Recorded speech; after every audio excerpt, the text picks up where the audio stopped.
ఏందేమో కట్టెలు నాటి పొలం అంతా ఖరాబ్ చేస్తున్నావు. ఖరాబ్ చేయడం కాదు, గిట్లా నాటుకుంటే ఖరాబ్ అయ్యే పొలంగిన మస్తు మంచిగా దిగుబడి వస్తుంది. గీ ఉత్త కట్టెలతోటి పంట దిగుబడి ఎట్టొస్తుంది? ఈ ఉత్త కట్టెలు కాదు, నాటేసుకున్నాక 45 రోజులకు పొలం పచ్చబడ్డాక తామెర పురుగులు, నల్లి పురుగులు, గొంగలి పురుగులు, రసం పీల్చే పురుగులు లాంటి మస్తు రకాల పురుగులు పంట పైభాగాలలో ఏరి పంటను దెబ్బతీసి రకరకాల రోగాలతోటి రైతుకు చాలా నష్టం చేస్తుంటాయి.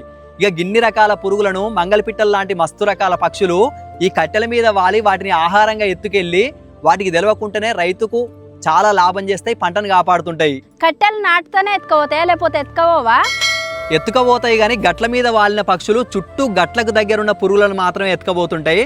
ఒకవేళ రైతులు 2 కర్రలను ఈ విధంగా పొలం మధ్యలో నాటి ఒక కర్రను అడ్డంగా కట్టుకున్నట్లయితే పొలం మధ్యలో పంట మీద ఉన్న పురుగులను పక్షులు సునాయాసంగా ఎత్తుకెళ్ళి ఆహారంగా తిని వాటికి తెలవకుండానే రైతులకు పురుగు మందుల ఖర్చులను తగ్గించడంతో పాటు అధిక దిగుబడిని అందిస్తుంటాయి. వీటినే సేంద్రియ వ్యవసాయంలో పక్షి స్థావరాలు అంటారు. మరి రైతన్నలకు పెట్టుబడి ఖర్చులను తగ్గించుకునే విధంగా ఉపయోగపడే ఈ సమాచారాన్ని అందరికీ షేర్ చేయండి. అందరికీ ధన్యవాదాలు.